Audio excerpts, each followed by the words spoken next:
conflit vieux de 50 ans sur le point de basculer. Une région entière qui retient son souffle. Aujourd'hui, sur Infos Express, on décrypte un vote à l'ONU qui pourrait redessiner les frontières et les alliances au Maghreb. Le Maroc est-il sur le point de remporter une victoire diplomatique décisive sur le dossier du Sahara occidental? L'Algérie est-elle plus isolée que jamais? Et surtout, quel rôle va jouer la Russie de Vladimir Poutine, l'arbitre inattendu de ce face-à-face explosif? Accrochez-vous, on vous explique tout. Pour bien comprendre, revenons aux bases. D'un côté, le Maroc, qui administre la majeure partie du Sahara occidental et propose un plan d'autonomie sous sa souveraineté. C'est simple, la région gérerait ses propres affaires, économie, sociale, culture, tandis que le Maroc conserverait le contrôle de la défense et des affaires étrangères. Pour Rabat, c'est la seule solution réaliste et crédible. Depuis 2020 et la reconnaissance par les États-Unis de sa souveraineté, le Maroc marque des points. L'Espagne, l'Allemagne, les Pays-Bas, de nombreuses puissances européennes se sont ralliées à cette vision. Sur le terrain, Rabat a investi massivement, transformant la région à coups de ports, d'universités et de projets d'énergie renouvelable pour ancrer son contrôle. De l'autre côté, le Front Polisario, soutenu historiquement, militairement et diplomatiquement par l'Algérie. Eux réclament un référendum d'autodétermination, une option qui inclurait l'indépendance totale. Mais aujourd'hui, cette position semble de plus en plus intenable. Le rapport de force a changé. Le texte qui est sur la table du Conseil de sécurité, poussé par les Américains, ne mentionne même plus le mot « référendum ». Pour le Polisario et Alger, c'est une trahison, une négation du droit du peuple sahraoui. Et c'est là que tout se complique. Car au Conseil de sécurité, 5 pays ont un droit de veto. Les États-Unis, la France, le Royaume-Uni, la Chine et la Russie. Les 3 premiers sont favorables au Maroc. La Chine reste souvent neutre sur ce dossier. Tous les regards sont donc tournés vers Moscou. La position russe est un véritable casse-tête diplomatique. L'Algérie est un allié historique de la Russie, l'un des plus gros clients de son industrie de l'armement.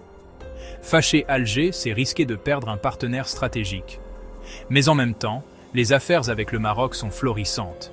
Agriculture, pêche, énergie. Rabat est devenu un partenaire économique crucial pour la Russie en Afrique. Moscou ne veut donc pas non plus se mettre à dos le royaume. Alors, que va faire la Russie? 3 scénarios sont sur la table.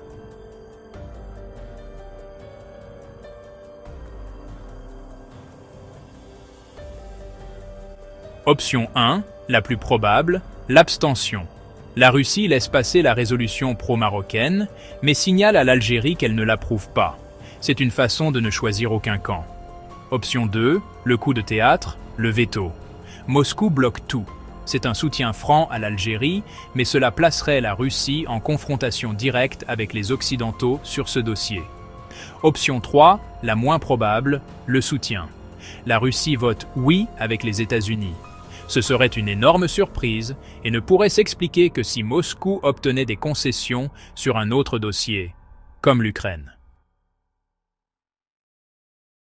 Cette pression diplomatique sur le Sahara s'ajoute à un contexte interne tendu en Algérie. Face à l'isolement sur la scène internationale et à une contestation persistante, le pouvoir se durcit. Et une proposition de loi récente en est le symbole parfait. L'idée ? Déchoir de leur nationalité les Algériens vivant à l'étranger qui portent atteinte aux intérêts de l'État. Dans le viseur, les opposants politiques en exil, les journalistes critiques et les activistes qui utilisent les réseaux sociaux pour dénoncer le régime. Ce n'est pas la première fois que cette idée est avancée.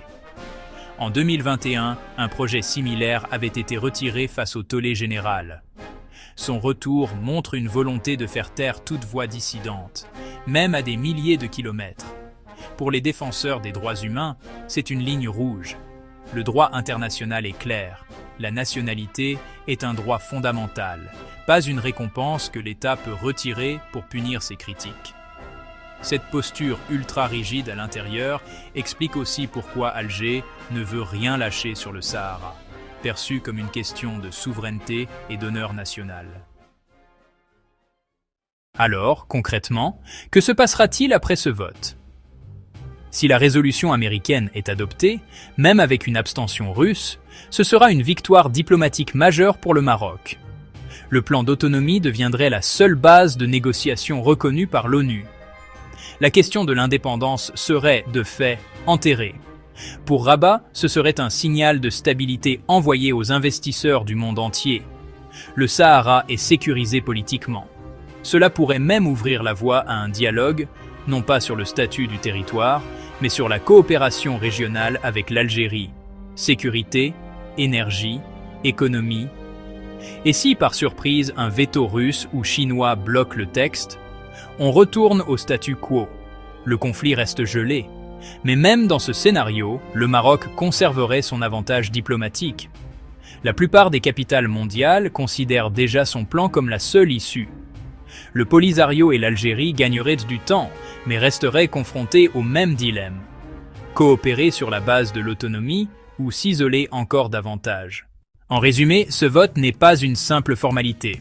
C'est l'aboutissement d'une stratégie marocaine patiente et le reflet d'un nouvel ordre mondial où les anciennes alliances sont bousculées. Quelle que soit la décision de la Russie, un basculement a déjà eu lieu. La solution de l'autonomie sous souveraineté marocaine n'est plus une simple proposition.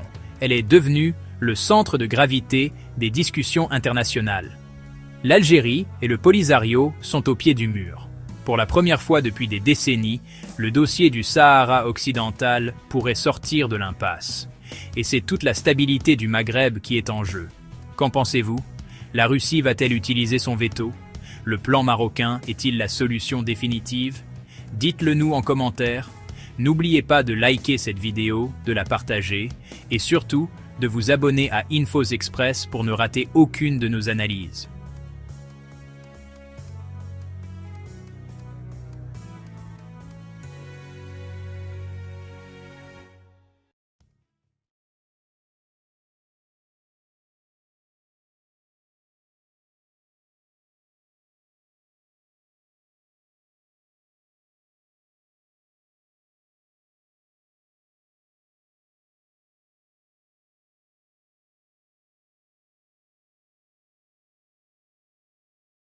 Abonnez-vous à notre chaîne. Cliquez sur la cloche pour rester au courant de l'actualité algérienne.